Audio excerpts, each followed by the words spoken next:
So, Editing and Post-Production, written by Delcan Mcgrath.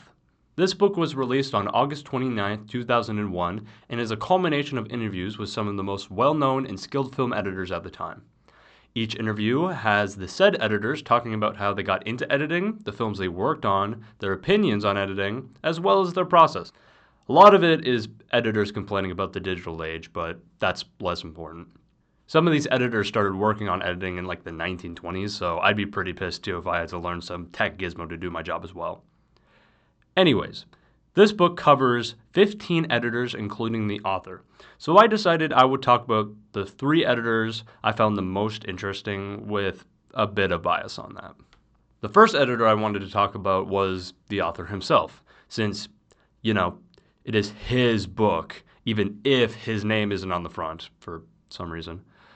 His start into editing was your typical, I was born for this kind of story. When he was a teenager, his uncle got him a roll of film for his father's 8mm camera. And what did he do with that roll? Well, make a superhero film with his family, of course. He had the idea of the MCU before Kevin Feige ever did.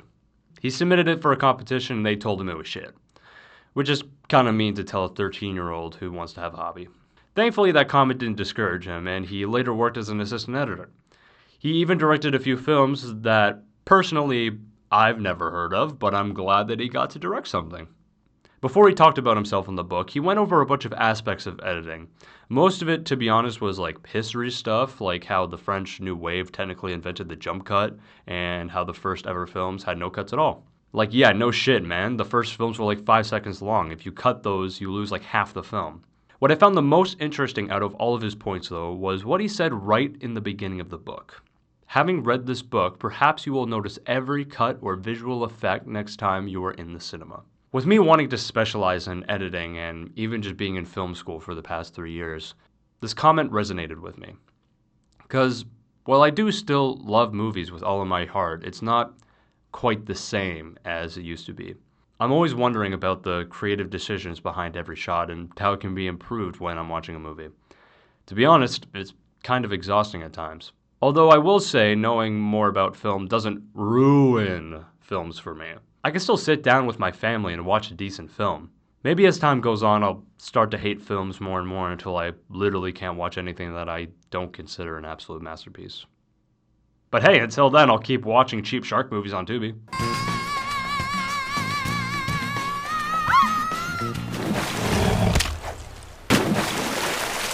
Walter Murch is one of, if not the only editor in this book where his biography doesn't cover how he got into film, which is weird because everyone else talks about it like a lot and go into like really niche detail about everything in their lives, but whatever, besides the point. And it only covers his achievements with filmmaking. Makes me wonder what he could be hiding. Murch is definitely one of the most accomplished editors on this list, with a double Oscar win for editing and sound mixing in 1997 for The English Patient. Also winning an Oscar 17 years earlier for sound mixing in Apocalypse Now. Besides those minor accomplishments, he also did picture and sound editing for The Conversation. He was also the sound re-recorder for Godfather Part 1 and 2. So with all that in mind, he might possibly have something to say. He goes into a lot of detail about sound, like a lot. That is like the primary focus of his section. He talked about what they did for sound for Apocalypse Now, in the way that almost all of the on-set sound effects were completely unusable. Probably because most of the movie is. So to get sound effects, they actually tried to track down real recordings from the Vietnam War.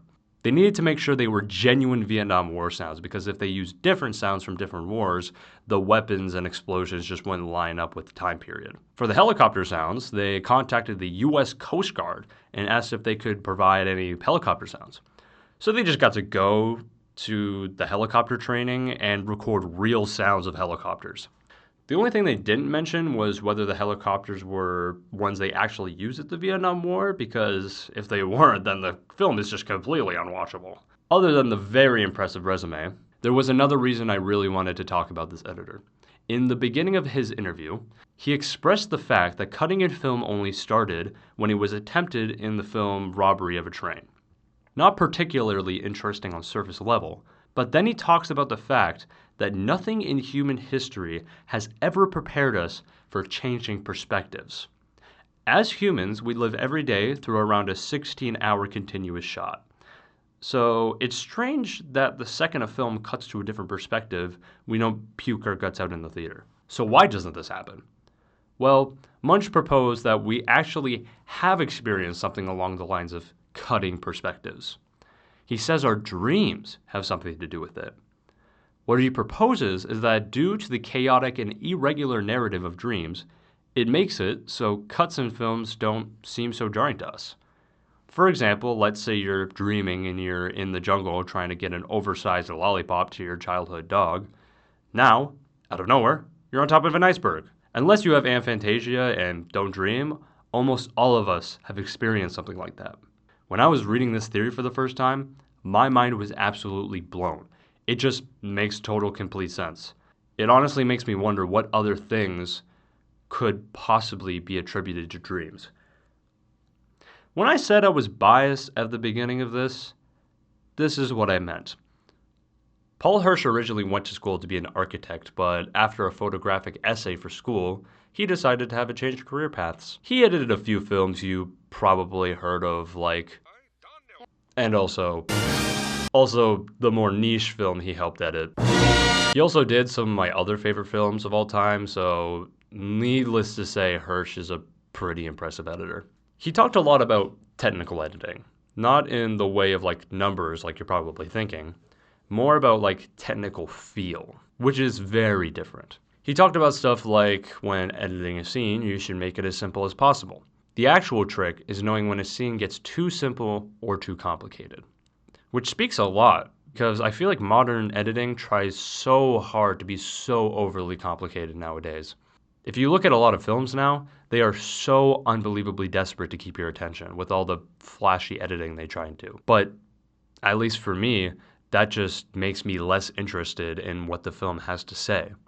One of the topics he talked a little too much about was Alfred Hitchcock's bomb theory. While it is a very fascinating theory about anticipation and climax, he brought it up between every other point. If you don't know what the bomb theory is, it's what separates anticipation and climax in a film. Let me set the scene. Two people are talking. Bomb is under the table. If we don't see the bomb until it explodes, a few minutes after the scene starts, the scene is boring until the end when a climax happens. Unlike if we cut to the bomb every so often to see it counting down to build up the anticipation, which is then paid off when the bomb eventually explodes. He mainly brought this up because it related a lot to the one scene in... I'm sorry, I'll stop doing that. He talks about how in New Hope, the final trench run scene is a great example of anticipation. The Death Star slowly creeping up on Yavin 4 while the X-Wings desperately try and get the missile to the exhaust pipe. There are so many factors that build anticipation, like the TIE fighters chasing Luke and his friends dying around him. The main draw to the scene is that Luke is running out of time. To achieve this even more, they filmed more after the shoot was done and added the troopers turning knobs about to fire the Death Star to make it seem like they were running out of time even more. I truly believe that Hirsch is one of the best editors I've ever seen. Not because he makes super complex edits, but it's because they're not complex at all. That is the way that you make a proper film. And something that I really want to take into my future works.